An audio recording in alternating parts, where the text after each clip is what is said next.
నమస్తే, welcome to I news. శివుడి ఆజ్ఞ లేనిదే చీమైనా కొట్టదు అని హిందువులు నమ్మినట్టే సమస్త జీవకోటి జనన మరణాలకు అల్లాయే కారణమని ముస్లింలు నమ్ముతారు. ఖురాన్లోని సూరా 4:29 ఇదే విషయాన్ని స్పష్టంగా చెబుతుంది. ఇప్పుడు మక్కాలో మరణ మృదంగం మ్రోగడానికి, వేల మంది మృత్యువాతన పడటానికి కూడా అల్లా ఆగ్రహమే కారణమని ముస్లిం మత పెద్దలు నమ్ముతున్నారు. ఎండ తీవ్రత వల్లే ఈ మరణాలు జరుగుతున్నాయని సౌదీ అరేబియా అధికార వర్గాలు ప్రకటించాయి.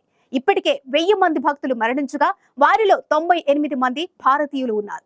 మక్కా సందర్శనకు వెళ్లిన భక్తులు పిట్టల్లా రాలిపోవడం ఇప్పుడు ప్రపంచ వ్యాప్తంగా అందరినీ కలిచివేస్తోంది. జీవితంలో ఒక్కసారైనా సరే కాశీకి వెళ్ళాలి అని హిందువులు అనుకున్నట్లే ఒక్కసారైనా మక్కా సందర్శించాలి అనేది ప్రపంచంలోని ప్రతి ముస్లిం కళ. కానీ ఈసారి ఆ కళ నెరవేర్చుకునేందుకు పవిత్ర యాత్రకు వెళ్లిన చాలా మందికి అదే అంతిమ యాత్రగా మారింది. గతంలో ఎన్నడూ లేని విధంగా మక్కా వెళ్లిన భక్తులు పిట్టల్లా రాలిపోతున్నారు. ఇప్పటికే 1000 మందికి పైగా ముస్లిం భక్తులు మరణించినట్లు అధికారిక లెక్క. వీరిలో 98 మంది భారతీయులు కూడా ఉన్నారు.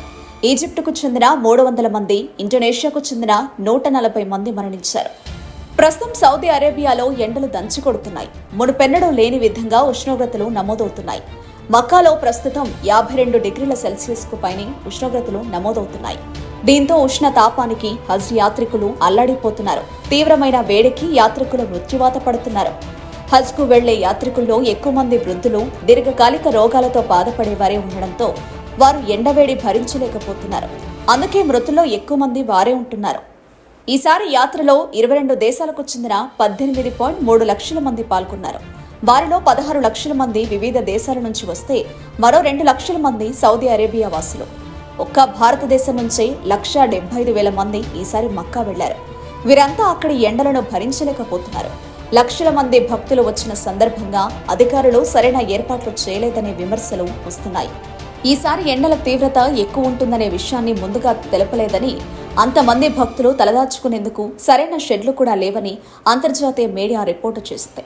కనీసం తాగడానికి మంచినీళ్లు కూడా దొరకడం లేదని, దీంతో చావడం తప్ప భక్తులకు మరో మార్గం లేకుండా పోయిందని ప్రత్యక్ష సాక్షులు చెబుతున్నారు. జనం పిట్టల్లా రాలుతుండడంతో ప్రస్తుతం మక్కా వీధులు శవాల కుప్పలతో నిండిపోయాయి. అధికారిక లెక్కల ప్రకారమే 1000 మంది మరణించినట్లు తెలుస్తోంది. అయితే అనధికార లెక్కల ప్రకారం మృతుల సంఖ్య ఇంకా ఎక్కువే అని అంచనాలున్నాయి. వడదెబ్బకు తీవ్ర అనారోగ్య పాలైన దాదాపు 10,000 మంది భక్తులు వివిధ ఆసుపత్రుల్లో చికిత్స పొందుతున్నారు. మరణించిన వారి మృతదేహాలను స్వదేశాలకు తరలించడానికి ఆయా దేశాల రాయబార కార్యాలయాలు ఏర్పాట్లు చేస్తున్నాయి. భారత్కు చెందిన వారి కోసం వివిధ నగరాల నుంచి ప్రత్యేక విమానాలు సౌదీకి వెళ్లాయి. సౌదీకి వెళ్లిన వారి బంధువులు తమ వారి కోసం ఆందోళన చెందుతున్నారు. ఎండ తీవ్రత, తాపం ఎక్కువగా ఉండడం వల్లే ఈ మరణాలు జరుగుతున్నాయని అధికార వర్గాలు ప్రకటించాయి. అయితే ఒక్కసారిగా ఇంతమంది మృత్యువాత పడ్డానికి అల్లా ఆగ్రహమే కారణమని కొంతమంది ముస్లిం పెద్దలు నమ్ముతున్నారు. ముస్లిం మతాచారాలను మంట కలిపే పనులు జరుగుతుండడం వల్లే అల్లా కోపానికొచ్చినట్లు ప్రచారం చేస్తున్నారు.